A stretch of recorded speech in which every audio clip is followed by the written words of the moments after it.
Hola, buenas tardes a todos. Bienvenidos a nuestro Facebook Live con Asofarma. Es un gusto para mí estar hoy con ustedes. Soy Nicole Archaga y hoy vamos a hablar de la detección temprana del cáncer de mama por conmemoración del Día Mundial del Cáncer de Mama. Así que los invito a que se conecten y puedan hacer sus preguntas. Pero antes de iniciar, por favor, si me confirman, si nos escuchan y nos están viendo bien.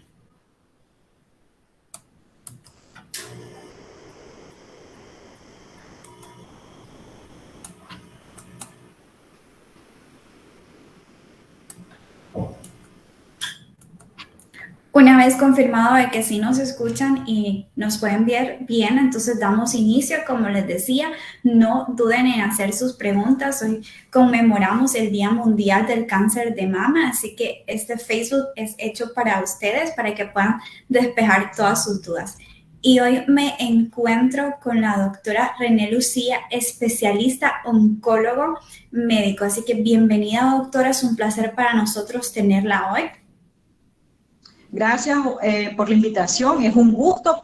¿Qué mejor forma de celebrar el Día Mundial que haciendo conciencia y de qué forma? Transmitiendo los poquitos conocimientos que tenemos en esta enfermedad, porque sabemos que día con día lo que hoy existe ya después no es lo cierto. Entonces, hacer conciencia en la población de lo que significa el 19 de octubre, sobre todo el mes que lo dedicamos a la prevención del cáncer de mama. Así es, doctora, y este mes pues nos vestimos de rosa para apoyar a todas estas mujeres que pasan por esta enfermedad. Y bueno, para iniciar, doctora, coméntenos qué es el cáncer.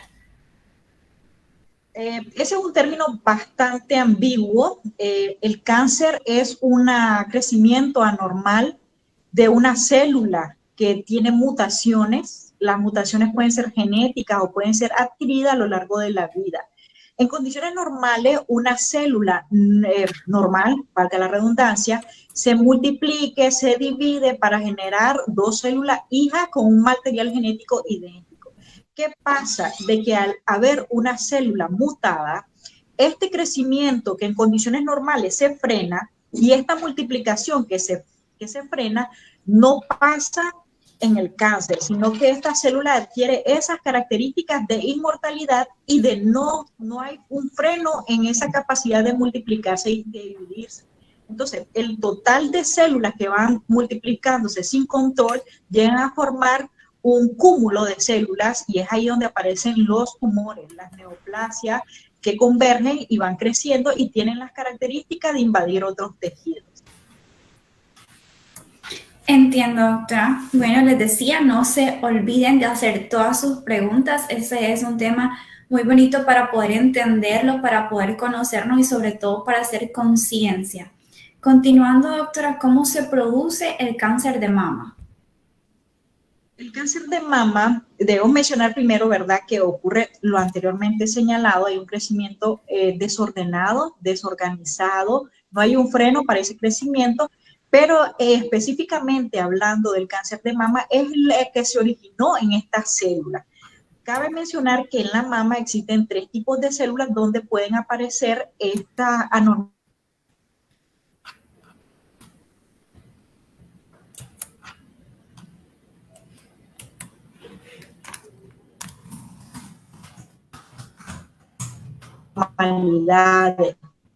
Una son las células de los ductos, otras son las células de los lóbulos, y recalcando, ¿verdad?, de que algunas mujeres tienen, aunque tienen en la mama. No todos los cánceres de mama, por este mismo origen, se tratan igual. Van a haber sus diferencias. Una mujer, pueden haber 2, 3 mujeres con cáncer de mama, pero el tratamiento va a ser diferente por esta diferenciación celular, por este origen diferente y porque puede ser una etapa diferente, puede ser que el subtipo del cáncer de mama sea diferente. Hoy conocemos, gracias a los avances de la biología molecular, que no todos los cánceres se deben de tratar igual. Hay que personalizar los tratamientos de acuerdo al origen inicial de la célula alterada, de la célula tumoral, y de acuerdo a la etapa etapa clínica que nos lo da eso, esa capacidad que tienen estas células de invadir otros tejidos. Entiendo, doctora. ¿Y cuál es el principal riesgo?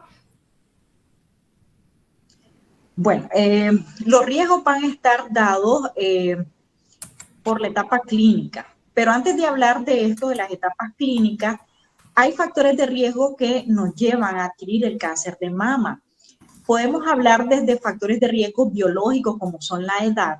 Una persona entre mayor edad hay mayor riesgo de presentar cáncer de mama. Igual, las mujeres en comparación a los hombres tienen mayor riesgo de desarrollar cáncer de mama. Sin embargo, los hombres también pueden padecer cáncer de mama, así que este mes de concientización no solo debe involucrar a las mujeres, sino también a los varones. También factores de riesgo reproductivo, por ejemplo, una mujer que no haya tenido hijos, eso le confiere un mayor riesgo en comparación con alguien que sí tuvo hijos. Podemos hablar de que el riesgo puede ser 2 hasta 3 veces mayor que una paciente que sí tuvo hijos. Podemos hablar también de si su menopausia fue tardía, y si la edad de la primera regla fue temprana, porque esto quiere decir que la mujer está propensa más a esos cambios hormonales que llevan a esas alteraciones en la mama. Toda la influencia hormonal entre un periodo mayor predispone a mayor cambios en la mama, y eso predispone a la carcinogénesis o a cambios que nos llevan a la génesis de un cáncer. También es importante recalcar el tabaquismo, el alcoholismo, pero estos factores, el riesgo puede incrementar de acuerdo al número de años de consumo y la cantidad de consumo que un paciente ingiera para desarrollar el cáncer de mama. Podemos mencionar que puede andar entre 2 veces en alguien que no tomó hasta 10 veces, pero va a depender pues de la cantidad de la ingesta de estas sustancias en el tiempo. Hablamos importante también de la obesidad, y es por eso que uno de los métodos para prevenir el cáncer de mama es tener estilos de vida saludables y un peso adecuado. Si sabemos, la célula adiposa es proinflamatoria, entonces aquel sobrepeso, tenemos mayor cantidad de grasa que el tejido adiposo predispone a alteraciones moleculares proinflamatorias que ayudan a la génesis del cáncer. También podemos mencionar el uso de anticonceptivos hormonales, ya sean inyectados o tomados. También va a depender del tiempo y de la combinación. Hoy por hoy sabemos de que los anticonceptivos hormonales han mejorado en cuanto a la cantidad, haciéndolo un poco más baja la dosis, ¿verdad? Y combinados estrógenos con progesterona, porque de esta forma imitamos lo que en condiciones normales debería de pasar en los tejidos que son propensos a estas hormonas, pero sí, mantener terapia hormonal predispone al cáncer de mama. Importante, y a veces preguntan, ¿qué sopesa más? La historia familiar, la genética que yo tenga de cáncer de mama, historia mamá, papá o hermanos o abuelitas, o que tenga mutaciones adquiridas a lo largo de la vida. Yo quiero aclarar, porque este es un mito, no solo en el cáncer de mama, sino también en otros tipos de cáncer. A diferencia de lo que históricamente nos han dicho o la familia, si tienes una mamá o una hermana que tiene cáncer obviamente tienes riesgo de desarrollar cáncer de mama, pero es más el peso de mutaciones somáticas, mutaciones adquiridas, que la herencia. La herencia apenas solo es un 20%. Entonces, si nosotros tenemos ese 20% por la herencia, pero a eso le sumamos no hacer ejercicio, no tener una dieta adecuada, anticonceptivos, alcohol, entonces van sumando otros factores que llevan a más mutaciones. Entonces, algo importante, sí pesa la herencia, pero pesa más lo que nosotros hacemos a lo largo de nuestra vida, porque es una sumatoria de factores de riesgo que van a producir estas alteraciones genéticas. Y bueno, cayendo a las alteraciones genéticas, hablamos de mutaciones en genes. Hoy por hoy se le da más énfasis a los genes de BRCA, pero también existen otros genes que pueden causar cáncer de mama. ¿Por qué se le da más énfasis a las mutaciones en BRCA? BRCA, por sus siglas en inglés, que quiere decir cáncer de mama de tipo 1 o tipo 2. Se les da más énfasis porque hoy por hoy, con la revolución que hemos tenido en los últimos 20 años de biología molecular y de avances en el cáncer ha permitido que identifiquemos dianas moleculares. ¿Qué quiere decir esto? Diana quiere decir que con un medicamento podemos ir directamente a donde están esas mutaciones, repararlas y de esta forma la célula que crecía sin control, que se multiplicaba así sin una señal de freno, podamos bloquearlo y de esta forma esta célula alterada, esta célula mutada lleve a lo que nosotros queremos, la muerte celular programada. Entonces, esos genes son importantes porque pueden estar alterados de un 35 hasta un 40% en la herencia familiar. Otra factores de riesgo que podemos mencionar, aquellas mamas densas, ya hablando directamente del tejido mamario. Sí. Los radiólogos dicen mamas densas, aquellas mamas que son hermosas, grandes. Bueno, yo no tengo ese problema, pero verdad, existen muchas mujeres, más las latinas, que tienen sus curvas, ¿verdad?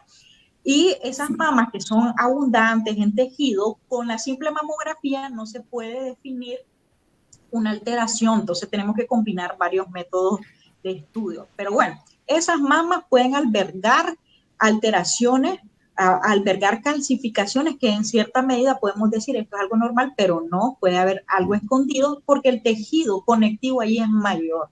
Entonces es más difícil con una simple exploración o algo ir a tocar ahí un tumorcito que pueda estar escondido. Pues creo que esos son los principales factores. Existen otros, hay algunos que solo hay asociación, pero sin embargo, pues las mamas densas tienen un papel importante. En la consulta me llegan también tumores benignos de la mama, porque la población, cuando se siente algo, digamos, una paciente se tocó algo ahí anormal en la mama, Dios mío, este es un cáncer.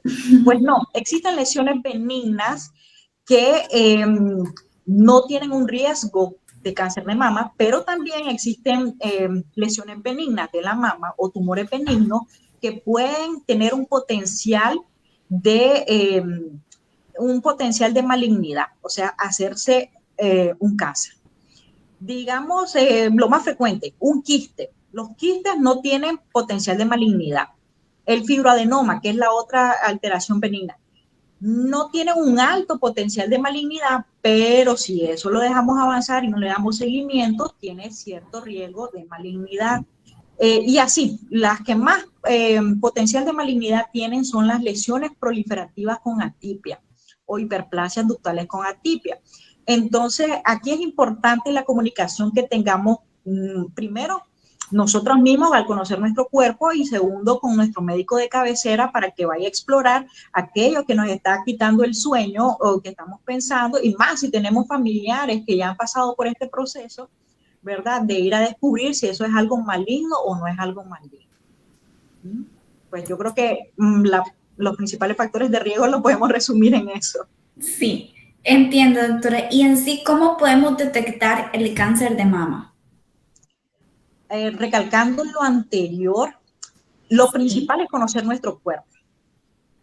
A partir de los 18 años, lo recomendable es empezar la autoexploración de las mamas. Uno lo puede hacer ya sea frente a un espejo o lo puede ser acostado cuando se está duchando. Esta es una herramienta que nos va a permitir nosotros ese primer llamado. Algo está pasando, algo que no me gusta, esta mama no es igual a la otra.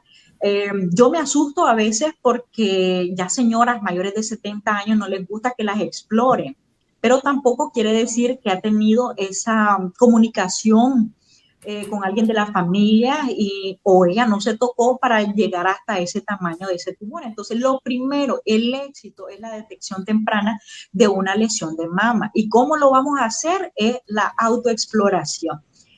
¿Cuándo es lo recomendado hacer la autoexploración? Pues a partir de los 18 años, que ya las mamas están con las características fenotípicas de una mujer adulta, preparándose, ¿verdad? Para ese acontecimiento que tanto nos encanta a ciertas mujeres, no digo a todas porque la lactancia, que es el embarazo, pero esas características que adquiere también pues predispone a lesiones premalignas o benignas y algunas pues no tan benignas. Pero bueno, el tiempo ideal para hacer la autoexploración de la mama son 7 días después de nuestro periodo menstrual, que es cuando ya toda esa inflamación ha disminuido porque se inflama. Algunas conocemos que nos inflamamos no solo de los pechos, también se inflaman otras partes del cuerpo, la cara para algunas mujeres, y uno a veces lo pasa desapercibido, pero durante el ciclo menstrual, por esa influencia hormonal, podemos tener edema o inflamación de algunas partes del cuerpo, las mamas sentirlas un poquito hinchadas. Esa es una herramienta. La otra herramienta era la que hablaba, es un médico de cabecera, tener un médico de confianza. Esto no es solo del paciente, también es la confianza que tengamos con nuestro médico. Sentí una pelotita, necesito que me examine, porque a veces, y me pasó en algún momento que yo fui médico, uno obvia por lo penoso ir a explorar la mama, pero yo creo que si queremos, ¿verdad?, hacer una diferencia actualmente, los médicos nos debemos de comprometer que por lo menos hay que hacer exploraciones a pacientes buscando anormalidades en la mama. Una vez que nos autoexploramos, descubrimos algo, vamos con nuestro médico y sospechar, al igual que el médico, que hay algo maligno, la siguiente herramienta es la mastografía, pero acordémonos que la mastografía no está para menores de 40 años. Los tamizajes son para mujeres mayores de 40 años. Okay. Sí hay sus excepciones que pueden hacerse antes. Por ejemplo, una mujer que tenga, digamos, 35 años, con fuerte herencia familiar o que haya tenido cáncer de mama en la contralateral, entonces no vamos a esperar los 40 años para hacer una mastografía. Y si es en el caso de las mamas muy densas, la mastografía no es altamente sensible ni específica, tiene sus errores o mejor dicho, digamos, no errores, sino no es tan útil para identificar lesiones tan pequeñitas en aquellas mamas densas. Es por eso que se auxilia en algunas condiciones de hacer tanto la mastografía como un ultrasonido de las mamas para definir esas lesiones que pueden pasar por alto en una mastografía. Bueno, y ya si digamos la mastografía está dudosa, igual que el ultrasonido, ¿con qué otra herramienta contamos? Con una resonancia magnética. Sobre todo, hay casos que nosotros les definimos como primarios ocultos, o sea que no está tan claro ni por examen físico, ni por mastografía, ni por ultrasonido. Entonces, en esos casos que no están claros o que estamos pensando en un primario desconocido, que probablemente haya nacido en la mama, no auxiliamos de la resonancia magnética. Entonces, si se fijan, esto no es de un solo método diagnóstico, ni una sola exploración. Debemos entrenarnos nosotras mismas para conocer nuestras mamas. Debemos acudir a hacernos estos estudios anualmente. Y hoy por hoy, gracias a Dios, en Nicaragua tenemos tomosíntesis, que la tomosíntesis es un estudio de mamografía un poco más especializado que permite detectar esas lesiones tan pequeñitas que no podemos ver por métodos convencionales. Entonces es una secuencia y lo ideal es que su médico la oriente en los exámenes que hay que completar después de la autoexploración y el examen de mama. Y por último, ¿verdad?, ¿cómo confirmamos? Porque hay que confirmarlo. Sí. Una cosa es de que diga el estudio de ultrasonido o diga el radiólogo sospechoso de malignidad, ¿verdad? Entonces vamos a confirmarlo. ¿Cómo se confirma? Con biopsia. Puede ser de dos tipos, biopsia por aspiración o biopsia por aguja gruesa. En cuanto a la biopsia por aspiración, solo nos dice sí o no. Y la biopsia por tejido o la biopsia Trucut, ella nos dice si hay el tipo y el apellido. Yo digo apellido, pero es clasificarlo. Tenemos dentro de un mismo cáncer de mama 4 tipos. Son más tipos, pero para fines de tratamiento nos permite agruparlo en 4 grupos. Entonces vamos a saber si es un tumor que depende de hormonas, si es un tumor que tiene el HER2 sobreexpresado o es triple negativo o es triple positivo. Y de esa forma personalizar el tratamiento de acuerdo a estas características moleculares. Entonces, esa es la secuencia de los métodos para hacer un diagnóstico de cáncer de mama.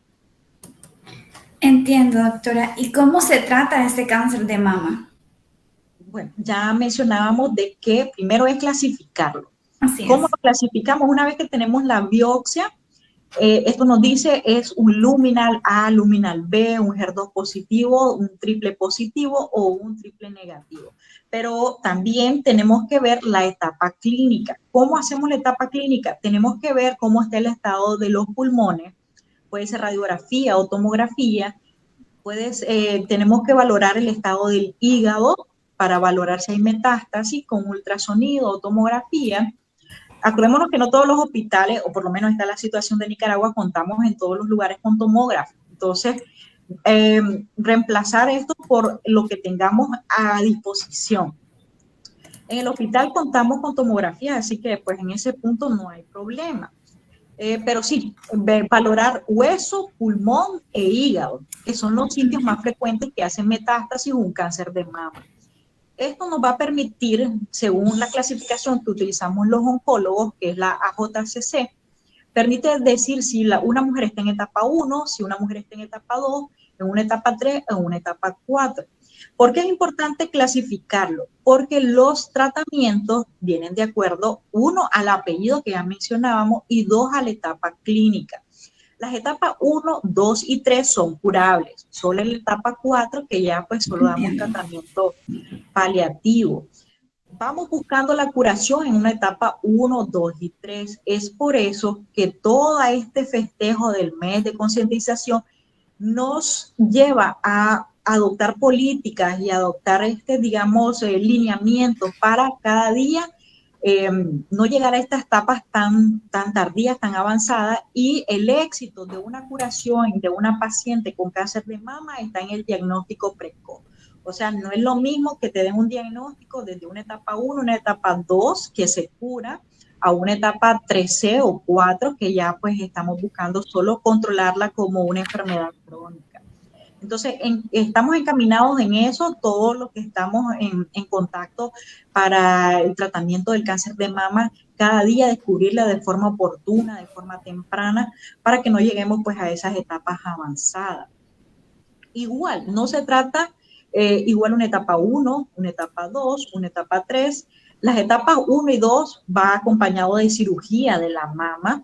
Y algo importante también que señalar, hoy por hoy podemos hacer una reconstrucción inmediata de la mama porque sabemos de que eso impacta en la parte psicológica de las mujeres. Yo creo que ninguna mujer quiere verse con una mama menos. Entonces, en algunos casos podemos hacer la reconstrucción inmediata con ayuda del mastólogo, del oncólogo quirúrgico, del cirujano plástico, ¿verdad? Y en otros puede no ser inmediata, pero también es un hecho que después de unos meses, años, se puede hacer la reconstrucción, porque lo importante es tratar urgentemente ese cáncer.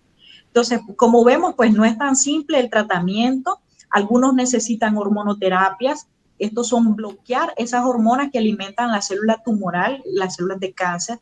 Otros van a necesitar quimioterapia antes de una cirugía. Otros pueden ir a cirugía inmediatamente. Y lo que acontece después de una cirugía va a depender lo que el patólogo nos reporte. Si nos reporta ganglios positivos, si nos reporta que hay márgenes positivos, si nos reporta de que no tuvo respuesta a la quimioterapia. Entonces hay que seguir dando tratamiento, puede ser quimio, puede ser radio, de tal forma que podemos dar tratamiento antes de la cirugía o después de la cirugía, pero todo va a depender de lo que nos diga el principal observador. Aquí digo, todos dependemos del patólogo. Entonces, el patólogo también es clave. Hoy por hoy, esto del tratamiento del cáncer de mama se da por equipos multidisciplinarios. No todos tenemos la verdad. Cada día vamos aprendiendo, todos los médicos, de los avances. Entonces, nos auxiliamos del patólogo, nos auxiliamos del radiólogo, nos auxiliamos del mastólogo, del cirujano oncólogo, del gineco-oncólogo. Entonces es un equipo totalmente que opinamos acerca del tratamiento del cáncer de mama en una persona. No es solo paciente mía, en algún momento va a estar en apoyo con ellos. Igual, importante, en los equipos multidisciplinarios, el nutricionista y el psicólogo. Sabemos que la carga de esta enfermedad psicológica, por más positivo que uno sea, no deja de influir, también influye en la respuesta de los tratamientos. Entonces no podemos obviar que los psicólogos y los nutricionistas tienen un papel fundamental en el apoyo que nos dan con estas pacientes. Así es. Es un equipo, doctora, es una lucha de todos. Así es, somos un equipo, desde el familiar, porque lo Así tratamos es. de involucrar, aquí el paciente no está solo, a veces llegan solos, pero yo le digo, no, hay que venir con un familiar, hay que involucrarlo, tiene que saber realmente el estado actual de su enfermedad, al igual que usted, y apoyarnos desde venir con el paciente a las consultas, saber cuáles son los efectos de la quimioterapia, cómo le puede ayudar, a quién acudir si pasa alguna eventualidad. Todas esas cosas son partes fundamentales del apoyo que tenemos con el núcleo familiar. Así es. Así es, doctora. Por eso es importante prevenirlo a tiempo, examinarnos y hablamos un poquito del autoexamen, pero en sí, ¿en qué consiste este autoexamen, doctora? Si lo pudiera explicar un poco más a fondo. La verdad es conocer nuestro cuerpo, pero lo tenemos que aprender porque existen formas de hacerlo. Puede ser frente al espejo porque necesitamos ver la simetría entre las mamas, siempre comparar una mama con la otra. No se asusten algunas personas que una mama esté un poquito más arriba que la otra, eso es totalmente normal, o que Okay. una sea más grande que la otra, totalmente normal, pero sí, bultos anormales, protuberancias, que miramos enrojecimiento o aquello que conocemos como la piel de naranja, eso es anormal. Entonces, la principal que vamos a hacerlo frente a un espejo es identificar esas lesiones en la piel, bultos que antes no teníamos y que en la otra mama no se observan, esos enrojecimientos, esos cambios de coloración en la piel. Posteriormente podemos utilizar nuestro yema de los dedos. Hay que no solo la mama tocarla, también hay que tocar la axila, porque muchos cánceres de mama pueden estar escondidos en la región axilar, que se pueden sentir como bolitas ahí. No todas las bolitas son malas, ya los mencionamos. A veces hay Sí. lesiones benignas y hay lesiones benignas con potencial de malignidad. Lo importante es primero conocer nuestro cuerpo. Bueno, podemos hacerlo de esta forma. Frente a un espejo vemos la simetría, podemos poner nuestras manos al lado de la cintura o podemos poner una mano detrás o las dos detrás para observar la simetría de ambas mamas y lo que ya mencionábamos. Posteriormente, con nuestras yemas de los dedos, ponemos una manito atrás y de Sí. forma circular tocar toda la mama. Forma circular, circular hasta llegar al complejo areola-pezón. Okay. Y en el complejo areola-pezón después, tocarlo y exprimirlo a ver si sale algún líquido Okay. anormal, que puede ser cero sanguinolento, o sea, entre clarito rojo y teñido de rojo. Y por último, dejar la zona de la axila. Como dije, también en la axila puede ocultarse ahí un tumor de la mama, ¿verdad? No todo puede acontecer en la propia mama. Entonces, otra forma de hacerlo, esto fue frente a un espejo, pero podemos hacerlo Así es. acostada. Acostada porque aquellas mamas muy hermosas, ponemos de manifiesta esas lesiones al ponernos recostadas en la cama, cuando nos vayamos a dormir. Antes de hacerlo, ¿verdad? Igual como cepillarnos los dientes. Y lo otro es en el baño, porque a veces el jaboncito como que ayuda a Sí. definir bien ciertas lesiones en las dos mamas. Primero se hace una y después la otra contralateral. Es bien fácil. Pero sí, ojo, que hay que escoger el día. Lo principal es que lo Okay. hagamos 7 días después de que finalizó, ¿verdad? Perdón, del inicio del ciclo menstrual, de la menstruación, de la evacuación, ¿verdad? De los tejidos. Y si no está menstruando, si digamos una mujer posmenopáusica, que ya le vino su menopausia, hacerlo, coger un día del mes y Okay. todos los días, ese día del mes, yo me voy a hacer la autoexploración. Entonces, es importante definir el día en las mujeres posmenopáusicas. La autoexploración, doctora, ¿es necesario hacerla una vez por mes? Lo ideal que si estamos menstruando es una vez al mes. Entiendo. Muchas gracias, doctora. Ha estado muy... Porque estamos bajo la influencia de hormonas. Y Ok. acordémonos que algunos tipos de cáncer de mama se alimentan, por así decirlo, ¿verdad? En el lenguaje popular se alimentan de esta hormona.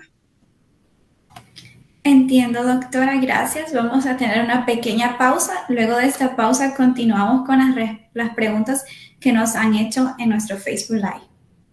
Así que no duden en hacer todas sus preguntas porque ya vamos a estarlas respondiendo.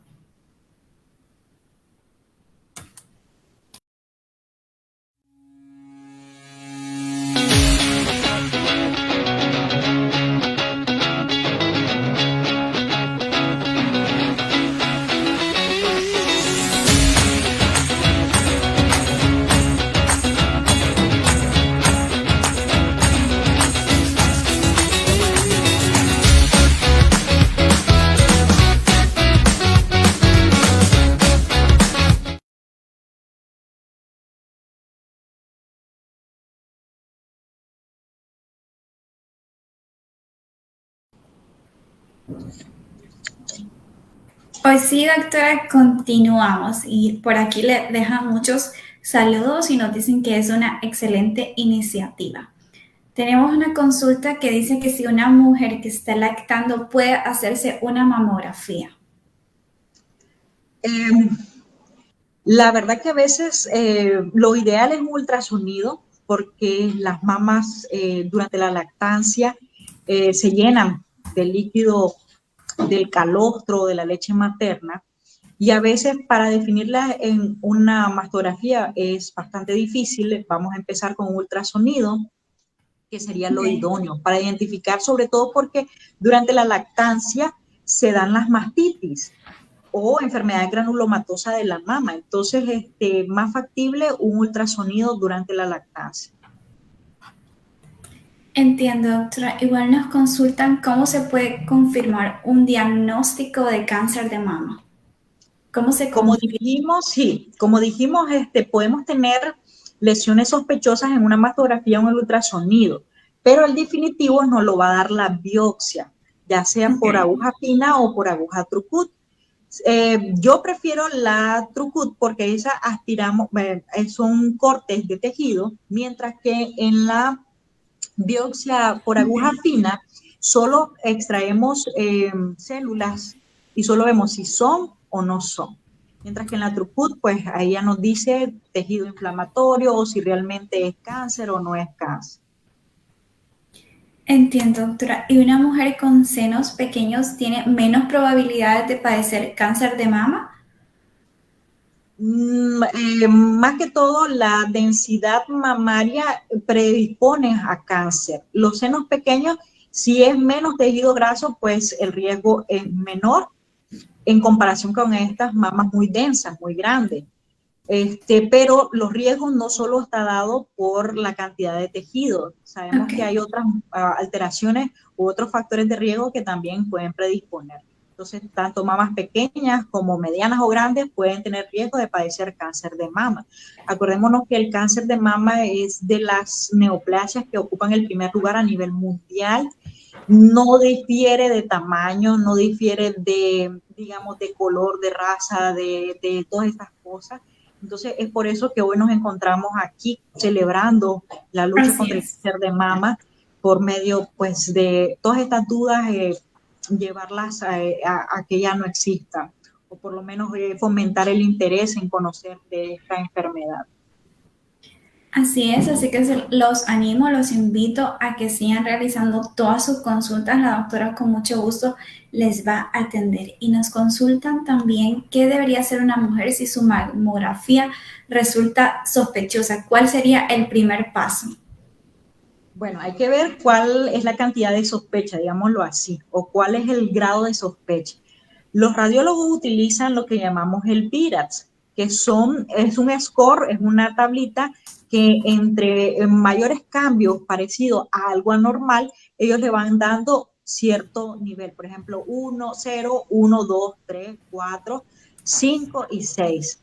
Entonces, si es meramente algo maligno, puede estar entre el 4, el 5, el 6, obviamente que ya ni necesidad de biopsia porque es obviamente algo muy grande, pero de esa forma se hacen las sospechas por mamografía, por el score.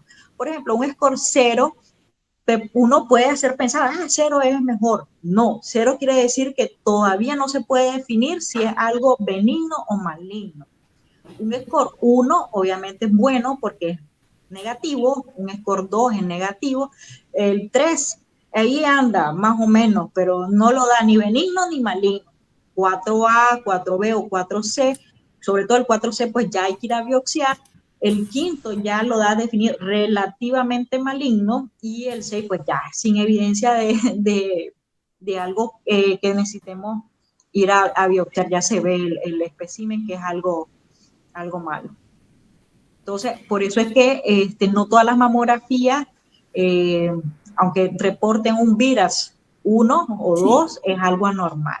Entonces, para tranquilidad, uno se lo lleva a su médico de cabecera. Dígame, doctora, aquí me pusieron y yo no sé qué significa, pero es eso. Ese score nos permite definir entre características de benignidad y de malignidad como sospecha, porque ya dijimos que el definitivo lo da la biopsia. ¿Ok? Ok, entiendo, doctora. Igual nos consulta Catherine. Nos dice, buenas tardes, ¿con qué frecuencia se debe hacer exámenes de seno? Cuando me dice exámenes de seno, supongo yo que es la mastografía, ¿verdad? La mastografía se hace, sí, se hace a los 40 años y de ahí se puede hacer anual, o algunos scores que dicen que si los reportes son meramente benignos, se puede hacer cada 2 años. En cuanto al ultrasonido, a menos que tengamos una lesión sospechosa o dudas de que si es una lesión benigna o una lesión premaligna o una lesión maligna, entonces pues sí, se hace el ultrasonido. Pero lo que nos va a estar dando como la alerta es la autoexploración. La autoexploración es como el primer escalón para ir definiendo la secuencia de estos estudios. Entiendo, doctora. Y nos consultan también, Carol nos dice, las mujeres que no producen mucha leche son más propensas a padecer cáncer de mama.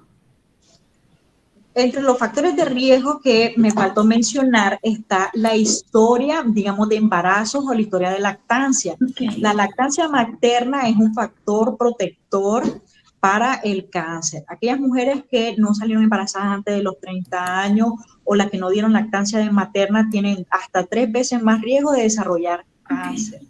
Entonces, al no dar la lactancia materna no estamos protegidas, aunque hayamos tenido un embarazo que haya llegado a su término. Entonces, no dar lactancia materna es un factor de riesgo. Dar lactancia materna y estilos de vida saludables son factores protectores. Eso sí están definidos. Entiendo, doctora. Es muy importante esto de la lactancia materna. Así es. Así es. Acordémonos que todo el tejido graso, realmente ahí la mama es un tejido graso.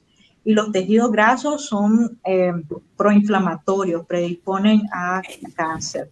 Una forma de protegernos durante la edad reproductiva es la lactancia y los bebés, tener niños, ¿verdad?, en edad reproductiva. Entiendo, doctor. También nos consultan si la mamografía es dolorosa y si es más efectiva que un ultrasonido. Primero, por experiencia propia, sí es algo de dolor, porque tu pecho lo meten como en una cajita para poder hacer la proyección. No voy a mentir, no es un dolor intenso, pero sí es molesto hasta cierto punto. Esperemos que vayan mejorando las técnicas de imagen para que eso vaya disminuyendo. Luego, no, el ultrasonido no sustituye la mamografía ni la mamografía, el ultrasonido de las mamas. En mamas muy densas, lo ideal es que sean los 2 estudios, no uno sobre otro, los 2 estudios, porque en las mamografías, en las mamas muy densas, puede haber sesgos de interpretación. Entonces, en las mamas muy densas, muy grandes, lo ideal son los 2 estudios. Ahora, hay circunstancias que no podemos hacer la mamografía. Por ejemplo, no es recomendable en menos de 40 años. Entonces, en menos de 40 años, lo ideal es primero un ultrasonido. Ahí vamos a ver si es un quiste, si es un fibroadenoma, si es un adenoma, si es, digamos, otras lesiones que pueden ser proliferativas, pero no tener atipia, o sea, que no tienen un potencial así tan alto de malignidad, pero pueden estar asentados ahí en la mama. A veces hay enfermedades benignas que son imitadoras o incluso hay tumores que pueden simular enfermedades inflamatorias, como el carcinoma inflamatorio de la mama. Uno se lo mira rojita, caliente y algo, y puede ser un carcinoma inflamatorio. O a veces son fibroadenomas gigantes que pueden tener un tamaño de 10 centímetros y uno está pensando, ay Dios mío, es cáncer. Entonces, lo ideal es los estudios en la secuencia que ya mencionamos y sobre todo el definitivo, porque si no a veces, y me ha pasado con pacientes, es un viacrucis. Voy donde un ginecólogo, después voy al otro, voy con el bueno, el mastólogo ya es de los últimos, pero voy con un médico, otro y otro. Lo ideal que si pasan más de 3 meses, no vemos cambio en esa mama, en una mama muy inflamada, se haga un estudio más definitivo, porque estar con esa duda es desgastante, sobre todo para el paciente. Entiendo. Y conforme a lo que hablaba, doctora, venía nuestra pregunta de Kelly, que decía, ¿a cuántos años una mujer puede hacerse su primera mamografía? Lo recomendable es a partir de los 40 años. Sin embargo, como mencionábamos, existen a veces condiciones que nos pueden hacer pensar que una mujer, sobre todo si tiene herencia familiar o historia de mutaciones en los genes BRCA, o la mama contralateral haya sido a una edad más temprana, entonces a partir de los 35 años, pero como ley alrededor del mundo a partir de los 40 años. Entiendo, doctora. Muchísimas gracias, doctora, por compartir con nosotros esta tarde en este tema, pues que es interesante para concientizar, sobre todo porque hoy conmemoramos el Día Mundial de la Lucha contra el Cáncer de Mama. Así que para finalizar, si nos puede brindar algunos consejos para poder cuidarnos y poder, pues, detectar a tiempo. Dentro de los consejos que podría dar, primero, ¿verdad? Mantener estilos de vida saludables. Eso no solo protege para el cáncer, en este caso el cáncer de mama, previene para otros tipos de cáncer, pero también disminuye riesgos cardiovasculares.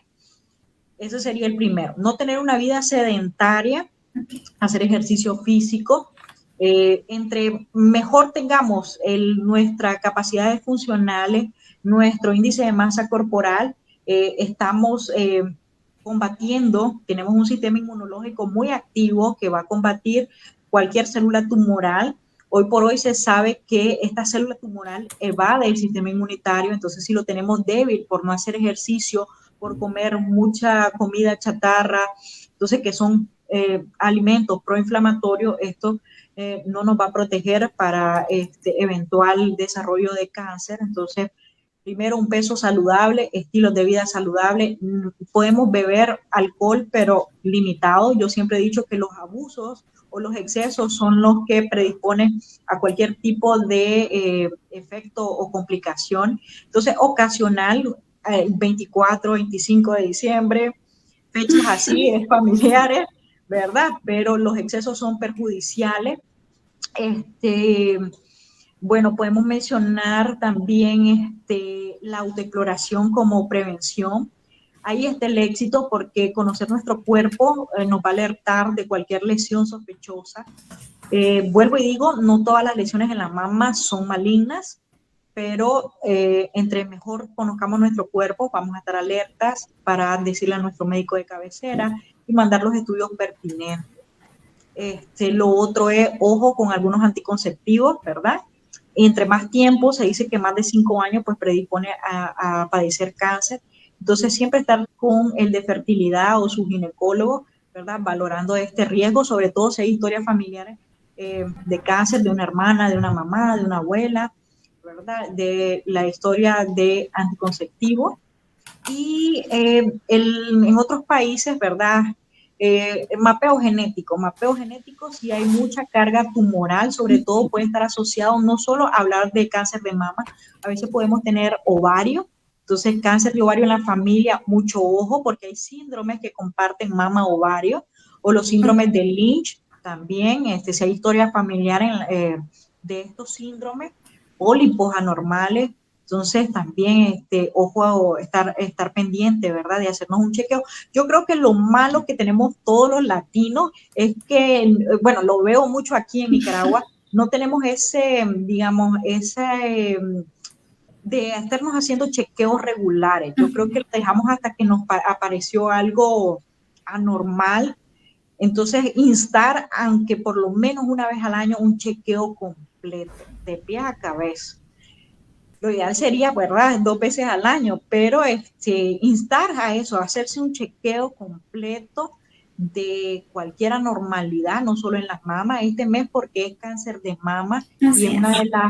de las entidades que más muertes ha cobrado, y a celebrar también, no solo es tristeza, también hay que celebrar que hay muchas mujeres que han sobrevivido a esta enfermedad, de que han sido curadas. Yo me sorprendo porque a veces hay pacientes incluso en etapas metastásicas que tienen hoy por hoy 5 años de sobrevida y están ahí dando todavía la lucha. Entonces hay que celebrar también lo bueno y que ha permitido los avances actuales a dirigir el tratamiento. Antes, y creo que todavía lo ponen en las películas, aquello dramático, desde que te dan el diagnóstico. Hoy por hoy se sorprenderían. Lástima que no traje algunas fotografías, pero tengo pacientes sobrevivientes de cáncer que están muy bien, con su mama reconstruida, con su vida laboral, sexual, familiar activa, normal. Entonces, eso es lo bonito, ¿verdad?, de cuando tratamos el cáncer, esas historias de sobrevida, de lucha, e instar a aquellas pacientes que tienen este reciente diagnóstico que esto no es una sentencia, de que hay que ponernos en las manos correctas, ¿verdad? Y nada, pues para adelante. Así es, Eso es una lucha. muchísimas gracias, doctora, por compartir con nosotros esta tarde. Y como decíamos, este es un lazo que nos une a todos y que por mí y por todas debemos examinarnos, debemos cuidarnos y pues estar pendientes de nuestra salud, conocernos también. Así que muchísimas gracias, doctora, por estar con nosotros. Gracias por la invitación. Le agradecemos a todos nuestros seguidores por parte de Farmacosto Nicaragua que han estado conectados con nosotros. También en Farmacosto Guatemala, muchísimas gracias por todas sus preguntas, y desde Honduras a Farmacias Imán, a nuestros seguidores que también estuvieron conectados con nosotros y estuvieron pendientes, mandándole muchísimos saludos, doctora, y deseándole que esto ha sido una excelente información que nos ha brindado. Así que muchísimas gracias a todos por estar con nosotros en este Facebook Live con Asofarma. Así que muchísimas gracias y nos vemos en otro Facebook Live, doctora. Gracias. Muchísimas gracias. Buena invitación.